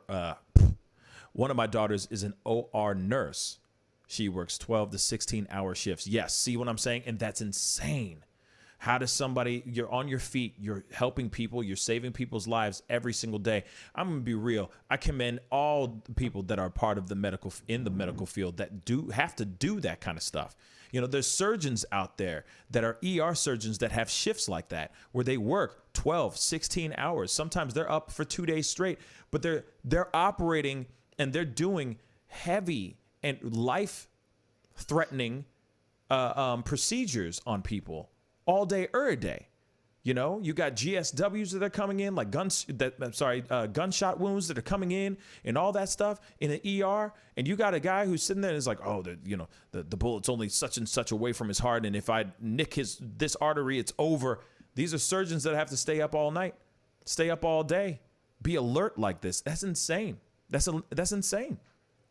Yeah, your brain function starts to go down after you've been awake for so long. Exactly. My brain function shuts off. Caffeine can only do so much. Shoot, my brain does not function if I don't have at least 6 hours of sleep. You know what I'm saying? My brain will not function. I'm stuttering. I'm all over the place if I don't get a decent amount of sleep. So that's what I'm saying. Like these EMTs and all that, I'm just giving them the benefit of the doubt. I'm not trying to defend them, but I'm just saying those crazy things do happen. Mistakes happen. But at the same time, that family is about to sue the hell out of that family. Real talk. They're about to sue the hell out of that family. You know what I mean? Real talk. And they're about to secure that bag. That's it. Because here's the other thing. If there's the other thing, regardless of their negligence, let's also put this into play. If they were able to revive her and they knew that she was, alive, that could have been more hours of her being in the proper care, getting the proper care that she needed in the hospital. Right. That wasn't even happening either. So she was in a bag. Thank God it was a breathable bag, apparently, that body bag. But she was in a bag for several hours, pronounced dead. So, thank God they were able to find her and they were able to bring her into the hospital. But yeah, that family's going to sue. Liberalist said, the only way to stop police violence against... Oh, this is a completely left turn, but we'll talk about it. The only way to stop police violence against blacks is to make a big statement about... by actually... Well, here it is. I'm just going to say the comment, and I'll reply or respond. The only way to stop police violence against blacks is to make a big statement by actually killing cops tit for tat. No, it's not. I don't agree with that. That's only going to stoke the flames. I'm sorry, but that's, violence, like, two wrongs don't make a right. Two wrongs do not make a right. That's just straight revenge. That's just vengeance. Don't get me wrong. There's a lot of cops that do not need to be cops at all. And I agree with that part of, like, we need to make a big statement, but violence should not be the answer to violence. That's what I think. That would, and Yogi Fish said that would go bad real quick. Facts. It would go very, very bad. Things would literally go, But that's just me. If someone doesn't let peace exist in my neighborhood, they are my enemy.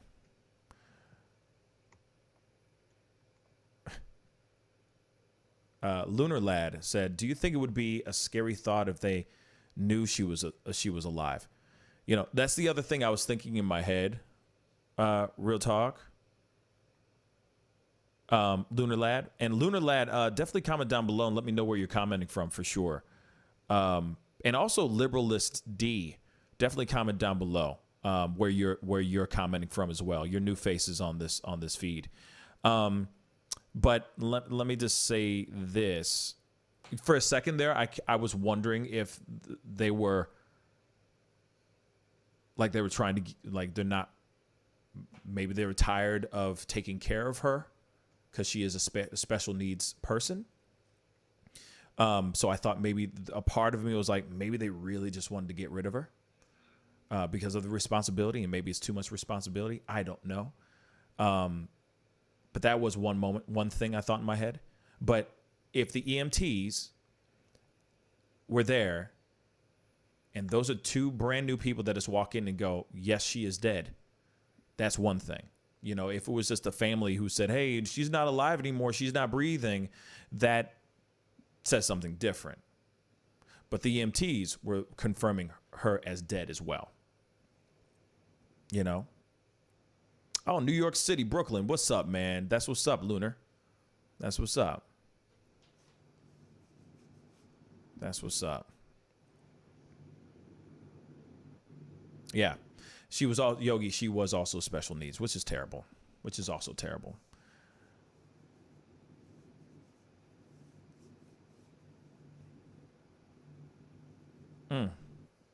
Liberalist, here it is. He said, I have no respect for cops. I carry my gun just in case I run into one of these bad cops. I would happily waste him before he wastes me. Well, here it is. Godspeed with you, brother. The thing is like I said, I understand having a gun for protection. It's just knowing when the right time to use it. Using it on cops is not going to help the situation. It's only just going to make things worse. That's just what I think. Violence should not beget violence. It just shouldn't be. Two wrongs do not make a right. And that's just my personal opinion, And you're entitled to yours, liberalist. I don't think you're trolling. I think you're literally just saying your piece. I don't agree with it. Like I said, there's a lot of people that agree, that feel how you feel. Real talk. There's a lot of people that feel how you feel. I just don't think that violence should be the answer to everything. There's got to be a different way, because right now we're already seeing a lot of violence out there. We're already seeing a lot of protests, like we were just talking about, or was mentioned in the chats earlier, about the brick hitting the cop. Somebody actually hit a cop clean in the face with a brick during the riots in Kenosha. That's insane. There are cops that are already getting shot by protesters, already getting shot all over the place. It's only going to make things worse. That's just what I think, But you're entitled to your opinion. All I say is Godspeed and, go with God. Good luck.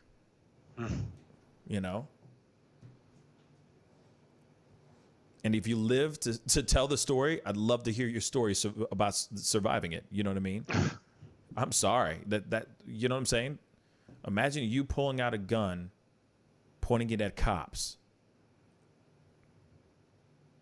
One, you wouldn't get very far. Even if you were able to get one or two, you wouldn't get very far. You would not live to see another day. You would not live to tell this story, for sure.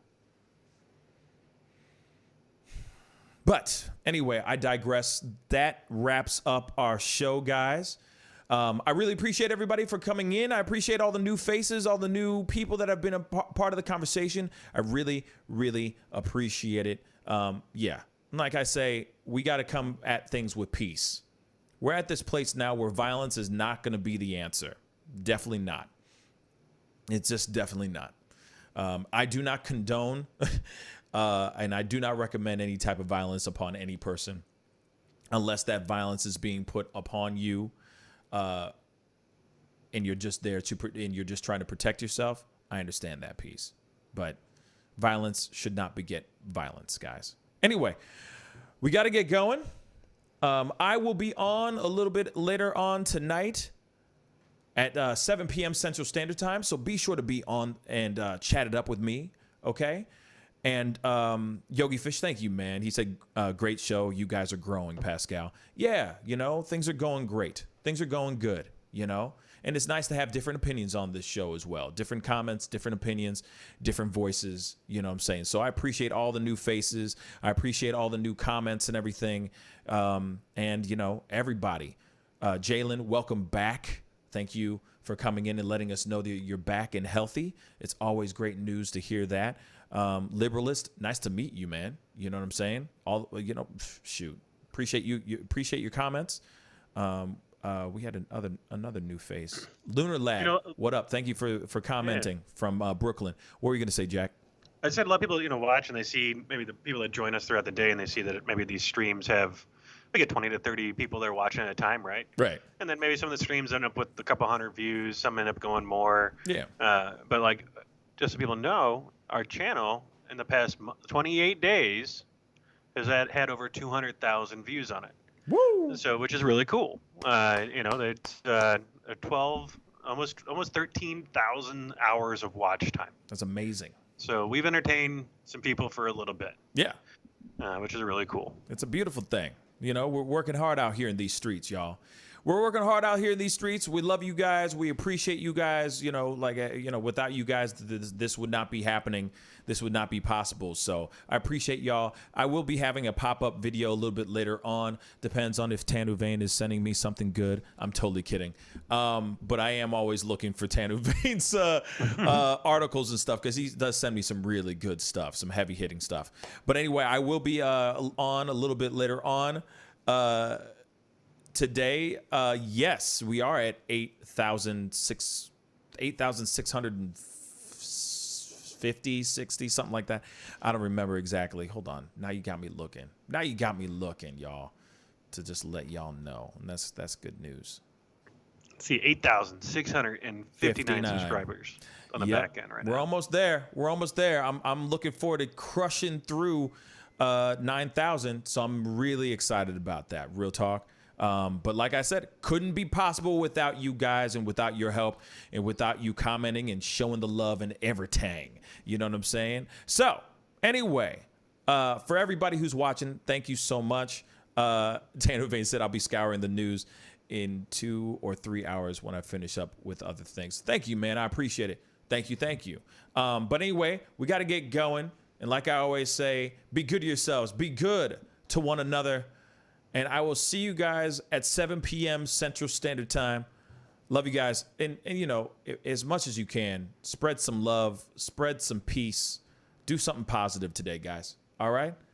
This is The Pascal Show. Bye. Hey, take off Ms. Feinberg, I'd really appreciate it if you would close your legs. Do you find it distracting? Power, respect. The festival's crazy in the streets. Deception, the fakers and leaks. Entertainers are trucking for tweakers and losing their circles. Their loves are unique. All of us under surveillance. There was a feeling they made it. Half of them stumbling around and they faded. They're living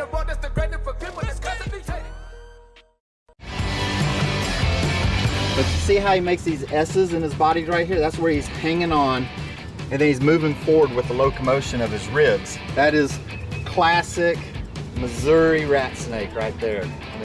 So I'm gonna go ahead and grab him before he gets into a hole. Now, these snakes are not biters. They won't bite as long as you don't squeeze them. If you just stop them like this, it'll freeze them, and then you just gently pull them back. As long as you don't squeeze them, they won't bite. Yo, Mike, what's up, man? Guy? Good to see you, man. Yeah, so Sugar Fire. Yeah. Fully open, right? Yeah, we're pretty much open. So you can't sit inside yet. Monday you can sit inside a little bit. We'll have 25% of the tables inside, and then we're letting it rip outside. So I know that there's a lot of people really concerned about staying safe and all of that. So what are you guys doing in regards to that? Well, we have extra people to clean and rub everything down all the time. Everybody inside's wearing masks. And we have little stickers on the ground so everyone can stay 6 feet apart. Right on. The tables are all spaced out, inside and outside. Sugar Fire, open in full effect right now. They're staying healthy, they're staying clean. Go get you a rack of ribs. Sugar Fire, open right now. Thanks.